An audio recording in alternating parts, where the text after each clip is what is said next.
Hai guys, welcome back again with Mimin di channel Enkun. Versi botak Saitama bisa merapat, karena di video kali ini kita akan membahas lanjutan cerita One Punch Man.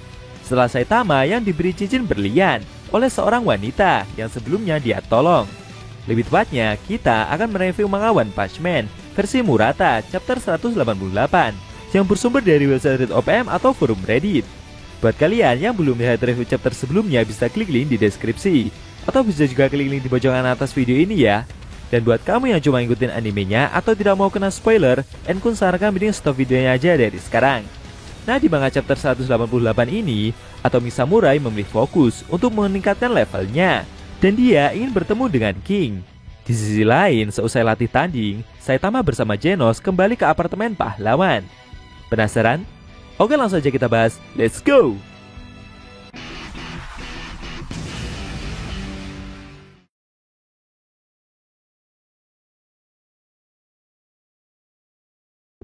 Pada awal scene, kita diperlihatkan pedalaman suatu gunung di wilayah kota G. Di sana ada ketiga murid Atomic Samurai yang sedang berdiskusi soal informasi dari Amaimas.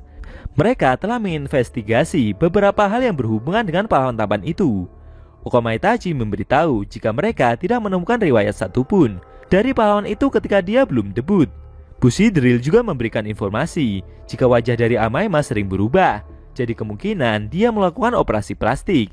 Tapi anehnya tak ada riwayat prosedur di institusi kesehatan manapun. Menurutnya, mungkin pahlawan itu memiliki kemampuan khusus. Yayan berkomentar jika itu menjelaskan bahwa riwayatnya yang tidak diketahui ini bisa saja dia menjalani hidup yang berbeda dengan wajah yang berbeda pula. Bushido menduga bisa saja pahlawan itu adalah mata-mata dari New Heroes. Kemudian dia jadi teringat ketika mereka pingsan di pertempuran melawan asosiasi monster. Waktu itu, Yayan seperti merasakan konflik di dalam hati Amaimas. Yayan memberitahu jika itu tepatnya di situasi di mana Amaimas bisa saja hanya mengincar dan menyerang monster. Namun justru dia malah ingin membunuh para sandera pula. Yayan melihat aura maniak pembunuh yang begitu haus darah. Di sisi lain, ketika di permukaan reruntuhan, dia melihat Amaimas juga yang seperti monster tanpa hati manusia, seakan kesulitan mengendalikan diri. Namun entah bagaimana, dia seperti mendapatkan hati tersebut. Menurut Bushido, orang jahat bisa saja berpura-pura memiliki hati, dan seharusnya mereka tidak terlalu cepat untuk mempercayai pahlawan tampan itu. Yayan pun menginstruksikan jika mereka akan mengkonfirmasi semua itu nanti setelah melanjutkan penyelidikan, karena dia sendiri seperti merasakan ketulusan dari pahlawan tersebut. Selain itu, orang-orang yang jarang memiliki sesuatu bisa lebih tahu nilainya. Mendengar instruksi tersebut membuat kedua pahlawan itu jadi bingung dengan apa yang rekannya inginkan. Menurut Okama Itachi, kalau memang begitu, mereka tak seharusnya terus mengawasi Amaimas. Jika perubahan wajah itu bukan hanya sekedar kemampuan khusus, melainkan tanda perubahan menjadi monster. Menurutnya, area sekitar wajah Amaimas mungkin bisa berubah karena gangguan emosionalnya sendiri. Yayan yang mendengar pendapat itu hanya diam. Okama Itachi sendiri tidak tahu bagaimana jadinya nanti. Tapi dia berharap agar suatu hari nanti mereka bisa bersyukur, karena waktu itu mereka sudah berusaha untuk tidak membiarkan Amaimas mengotori tangannya sendiri. Yayan yang mendengar hal itu tersenyum dan membayangkan wajah pahlawan tersebut. Yayan pun menutup diskusi mereka dan meminta kedua pahlawan itu untuk menyelidiki info ini lebih jauh lagi, serta menemukan bukti konklusif sebelum memberitahu guru Atomic Samurai. Karena sekarang beliau sedang sibuk dengan Dewan Pendekar Pedang yang terlahir kembali. Di dalam bangunan seperti kuil tersebut, ada 4 pendekar pedang yang seperti berdoa di atas suatu prasasti besar. Mereka adalah Dewan Pendekar Pedang yang baru. Ada Atomic Samurai dan Tuan Nichirin juga. Anggota baru yang perempuan adalah Yuta, yang merupakan putri dari Amahare. Sambil berdoa, gadis itu berjanji kepada mendiang ayahnya akan menghabisi anggota asosiasi monster yang tersisa. Tuan Nichirin meminta maaf kepada mereka berdua atas insiden yang terjadi. Tapi pemuda yang berkacamata itu meminta tuan tersebut untuk tidak merendah, karena ayahnya memang hidup dengan pedang. Menurutnya, dia pasti senang karena gugur di medan pertempuran. Pemuda berkacamata ini bernama Shido, dan dia adalah putra dari Zanbai. Shido bercerita jika ayahnya merupakan seorang pengawal. Dia yakin ayahnya tersebut akan senang kalau ketua dewan yaitu Tuan Nichirin bisa diselamatkan. Atomi Samurai juga bertanya kepada pemimpinnya tersebut, apakah dia baik-baik saja? Sambil tersenyum menunjukkan kaki robotnya, Tuan Nichirin berkata jika dia sudah jauh lebih baik daripada sebelumnya. Kaki-kaki robotnya ini seperti halnya dia menguasai suatu hal lain. Lalu sambil mengambil kuda-kuda, Nichirin memberikan contoh kemampuannya. Dia mensirkulasikan ki ke dalam senjata. Lalu senjatanya itu akan menjadi bagian sempurna dari tubuhnya sendiri. Sama halnya dengan pedang atau tubuh buatannya ini. Kemudian dia melemparkan sebuah apel ke atas. Dan setelah itu memutar pedangnya beberapa kali. Ketika apel tersebut masih melayang, dengan cepat Nichirin segera menyarungkan pedangnya lagi. Dan seketika sebuah bukit berbatu di belakangnya langsung terbelah dalam skala besar. Duar! Namun meski menerima tebasan sebesar itu, anehnya apel yang dia lemparkan tersebut jatuh ke lantai dalam keadaan utuh. Kedua anggota baru itu merasa bingung. Bagaimana bisa Tuan Nichirin dapat menghindari kontak dengan apel ini? Sedangkan di belakangnya, bukit batu tersebut malah terbelah. Tuan Nichirin memberitahu kalau apel ini juga terpotong. Mendengar hal itu membuat mereka berdua jadi bingung. Sambil mengambil apel tersebut, Atomi Samurai memberitahu jika skill milik Tuan Nichirin begitu indah.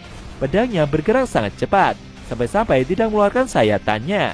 Sehingga membuat apel ini jadi tidak kelihatan kalau sudah terpotong. Shido yang mendengar penjelasan itu tidak begitu memahami soal seni berpedang tersebut. Tapi menurutnya skill yang Tuan Nichirin tunjukkan sungguh mempesona. Sedangkan Nona Yuta yang mendengar hal itu begitu bersemangat. Menurutnya jurus yang ketua mereka tunjukkan barusan adalah puncak dari ilmu berpedang. Dan yang bisa mencapai level itu ibarat mereka seperti mengeluarkan suatu sihir saja. Atomi Samurai berkomentar jika ketuanya itu ternyata masih belum tumpul. Tapi Tuan Nichirin memberitahu soal informasi dari bank yang memilih pensiun dari profesi kepahlawanannya. Atomi Samurai yang mendengar hal itu cukup terkejut. Tuan Nichirin bertanya, apa yang akan pahlawan itu lakukan sekarang? Karena awalnya Kamikaze mengetuk pintu pahlawan karena memang ingin bersaing dengan master bela diri tersebut. Sambil tersenyum, Atomi Samurai berkata jika awalnya memang begitu. Tapi menurutnya, sekarang dia bisa merasakan hal-hal yang tak bisa dia dapatkan di tempat lain. Dia juga teringat dengan King. Menurutnya, di antara para pahlawan top, masih ada orang-orang kuat yang kekuatannya tidak bisa dia pahami. Atomi Samurai pun memberitahu, jika dia mau lanjut atau tidak menjadi pahlawan, itu tergantung dari penilaiannya terhadap King. Kemudian dia pun undur diri dari acara dewan tersebut. Tuan Nichirin yang melihat kepergian pahlawan itu merasa jika Kamikaze sudah banyak berubah. Menurutnya dia yang sekarang lebih toleran terhadap orang lain dibandingkan dulu. Bisa dibilang Kamikaze sudah memperluas pandangannya. Dia telah menempatkan diri di antara orang-orang kuat dan mengetahui berbagai metrik kekuatan yang lain. Tuan Nichirin yang tersenyum itu merasa jika mungkin menjadi pahlawan itu tidak buruk juga. Scene berpindah ke Saitama dan Genos yang kembali ke markas asosiasi pahlawan. Di dalam kompleks apartemen pahlawan sendiri ada Forte yang membuatkan rumah anjing untuk peliharaan si botak. Setelah selesai membuatkan rumah tersebut, dia meminta Black Sperm dan anjing Rover untuk tinggal di sini mulai sekarang. Dalam benaknya, Black Sperm merasa kalau untuk saat ini dia tidak memiliki pilihan lain selain bertahan dan tinggal di rumah anjing ini. Forte pun memberikan makanan anjing untuk mereka berdua. Sontak saja, Black Sperm dan anjing Rover segera memakannya. Sambil melahap makanan itu, monster cebol tersebut merasa jika sekarang dia harus mengabdikan diri pada makanan ini untuk menambah jumlah sel di dalam tubuhnya. Namun tidak lama kemudian, Saitama dan Genos menghampiri mereka. Forte melihat kedatangan pahlawan itu cukup terkejut karena Saitama sedang berjalan bersama Demon Cyborg, sang pahlawan kelas S. Black Sperm yang melihat kedatangan pahlawan kelas S itu langsung panik dan segera bersembunyi karena pahlawan cyborg tersebut bisa mengenali identitasnya. Genos sendiri juga begitu kaget melihat ada anjing Rover yang sedang makan begitu lahap di dalam apartemen pahlawan. Tapi dengan santainya, si botak berterima kasih kepada Forte karena telah membuatkan rumah anjing untuk peliharaannya tersebut. Forte bertanya kepada Genos, apa yang pahlawan itu lakukan di sekitar sini? Dia juga sempat memperkenalkan diri sebagai pahlawan kelas A. Saitama memberitahu muridnya itu jika Forte tinggal di sebelah kamarnya. Mengetahui jika pahlawan itu adalah tetangga gurunya, dengan seenaknya sendiri, Genos meminta Forte untuk menyerahkan kamar untuknya, karena setelah ini dia akan membawa kopernya untuk pindah ke sini. Setelah itu, Shin berpindah lagi, kali ini ke kota M, tepatnya di lokasi apartemen dari King. Atomi Samurai dan ketiga muridnya mendatangi rumah pahlawan KSS tersebut. Tapi setelah membunyikan bel beberapa kali, King seperti tidak merespon. Menurut mereka, pahlawan itu seperti tidak berada di dalam rumah. Dan akhirnya mereka pun mencari makan di restoran sushi terdekat. Iayan merasa jika mungkin King sedang keluar untuk membasmi monster. Pahlawan kelas S itu merasa kecewa karena kedatangannya ke sini adalah untuk memastikan kualitas skill yang dia miliki dengan beradu pedang. Tapi sepertinya Atomi Samurai harus datang lain waktu. Okama Itachi yang diajak makan bareng itu merasa antusias karena dia sudah lama tidak makan sushi. Bushidrill yang melihat sikap rekannya tersebut merasa malu sendiri. Iayan yang melihat menu lauk yang berjalan itu ingin mengambil salmon. Namun sayangnya menu tersebut sudah diambil duluan oleh orang lain. Okama Itachi sendiri ingin mengambil mayo jagung. Tapi sialnya lauk itu juga diambil oleh orang sebelumnya. Lalu Iayan melihat ada menu tuna berlemak.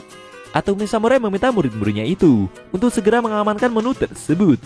Namun lagi-lagi menu itu diambil oleh orang yang sama juga. Kejadian tersebut membuat Atomi Samurai jadi naik pitam. Dia segera berdiri dan memandang orang yang bikin gara-gara itu. Iayan meminta gurunya tersebut untuk menahan emosi karena pelanggan itu hanyalah warga sipil saja. Tapi setelah memandang pelanggan itu dengan seksama, membuat mereka semua pada terdiam. Ternyata pelanggan yang mengambil semua lauk itu adalah King. Atomi Samurai pun segera menghampiri pahlawan tersebut sambil berkata jika dia tidak menyangka akan bertemu dengan manusia terkuat di bumi di sini. Dia memberitahu kalau kedatangannya ke sini adalah ingin bertemu dengan pahlawan kelas S tersebut. King yang ingin ditemui itu segera menatap pahlawan tersebut dengan tatapan seriusnya, sembari diiringi dengan suara King Engine. Apa yang sebenarnya ingin Atomi Samurai bicarakan dengan King? Apakah itu ada hubungannya dengan skill berpedang milik pahlawan kelas S tersebut? Sayangnya, scene cerita manga One Punch Man versi Murata chapter 188 telah berakhir.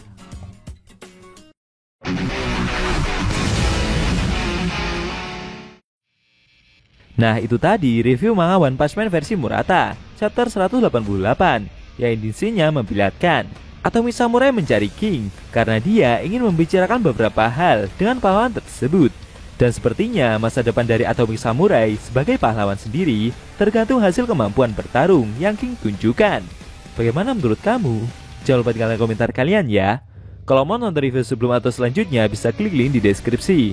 Linknya ada Mimin taruh di sana kok.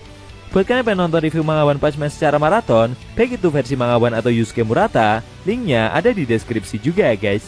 Oke, tekan like kalau suka sama video ini dan dislike kalau gak suka. Jika ada kata-kata dari Enku yang kurang pas, Enku mohon maaf. Dan sampai bertemu di video review manga One Punch Man versi Murata selanjutnya.